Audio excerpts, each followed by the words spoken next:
ndị be anyị ana m ekele unu ọ dịkwa mma ekelekwe ndị ebe m si na ndị ebe di m na ndị dị iche iche na-ele m n'ụbọchị kịta obiọma dịkwa m na mụ na unu ga-akọrọ nke taa.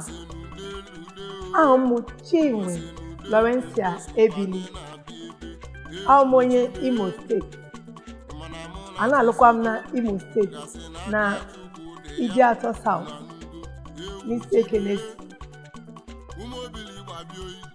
Ihe na-ewute m n'ụbọchị taa, nne m na nna m anwụọla, ahụ na-adị ha ndụ na-ele m n'ụbọchị taa, obiọma ha na-akpa m ka nke a n'ogodu ofu ebe.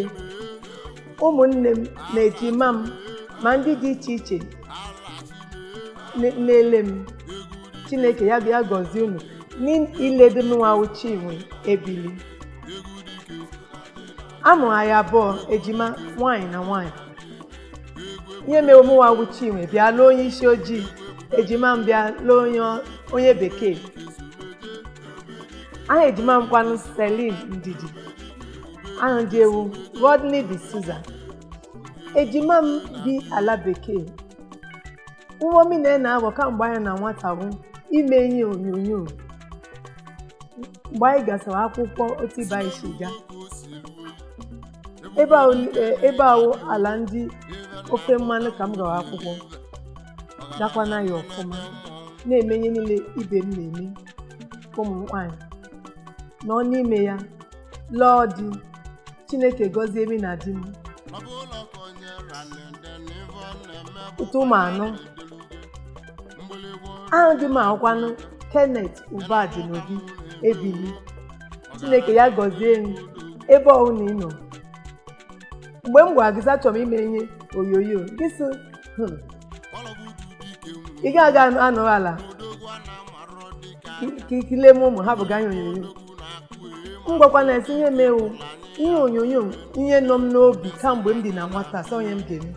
Chineke emekwe na-ebere zaa ekpere m kamgbe m bidokwe sọsọ obiọma ka m na-eme, sọsọ obi aṅụrị. Ihe dị iche iche na-emeji na ndụ m, ihe dị iche iche m na-atụ m anya na-emeji. Kamgbe m bata ihe onyonyo nke na-akpọ Isi Mbido TV, mụ na ụwa dị iche, ihe dị iche iche. Ana m eme ihe modeling kamgbe mgbe gboo teela ogo afọ 10 nọ na ihe onyonyo. Ọ na-amụga m nọ a na-eche, m na-elesa nlesa dị iche iche. Ekele m Chineke na mbịa nweta ndị a na-akpọ ndị isi mbido. Sekwanụ m si bịa na Isi Mbido TV, emebe m gara ịchọ ọrụ a na-akpọ ihe billboard. Ndị MTN na-eme billboard interview. Agent m kpọọ m sị m bịa. M garuo ofu nwaanyị na-arụ na Isi Mbido TV a na-akpọ Eziamaka fom bịa ga-achọ ka m bịa n'Isi Mbido TV bịa kọdoo ha gbasara ihe ụmụ nwaanyị Igbo, onye a na-akpọ August meeting. M sị ọ dịkwa mma, ọ sa m aga August meeting. Nse August meeting obodo anyị nwunye a na-eme every year.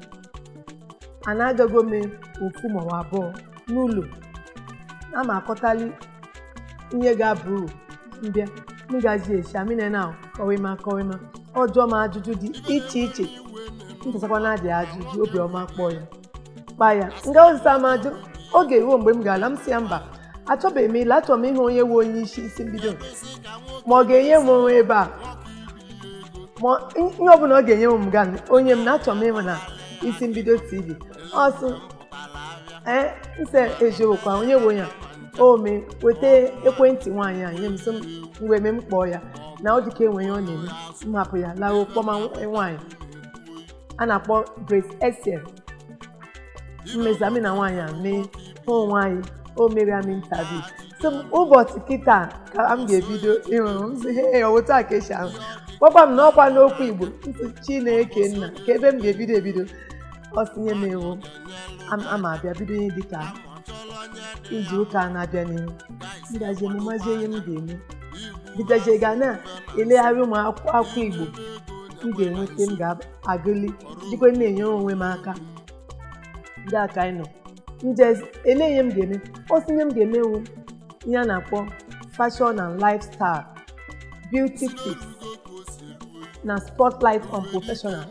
Otu a ka m si bido nsị ya ihe fashion nwunye m hụrụ n'anya eji m fashion egwu egwu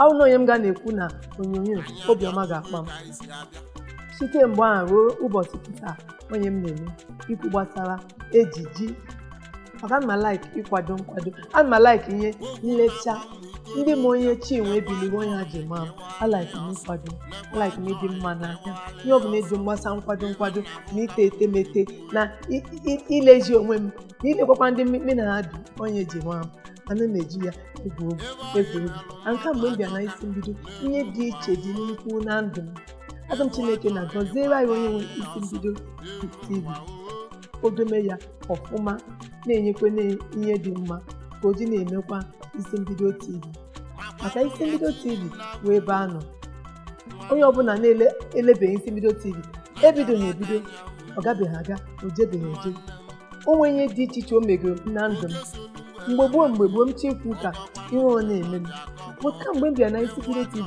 ihe niile agago na nkọnkọ abịa ji m otu m ga-esi ide script writing ihe niile gbasara ime presentation ndị isi mbido jiri mee eji ha nye m na-atụ m anya enye ha mee na ego maka ịma na onye nye gị ebe ị na-abịa pụta a na-ahụ gị n'ụwa niile na-anaghị anaghị ego onye a mee gị ihe ọma dị egwu onye a nyere gị aka dị mma onye a gọziri gị ngọzi mmadụ ibe gị na-agaghị agọzi gị onye ebute mbisa Chineke nna ya ngọzi a ka m na-apụta na isi mbido eji m egwu ọ ga-adị unu mma dịkwara anyị mma dịkwa ndị na-ege m ntị mma na ahụ Jizọs Igbo amaka unu eme ya ka Chineke na ọ gọzie Igbo amaka ana m enye ekene tinyere onye nwe isi mbido TV na ihe ọma ọ na-emere anyị n'inye anyị platfọm jiri na-eme ihe dị iche iche Chineke na ga-agọzi gị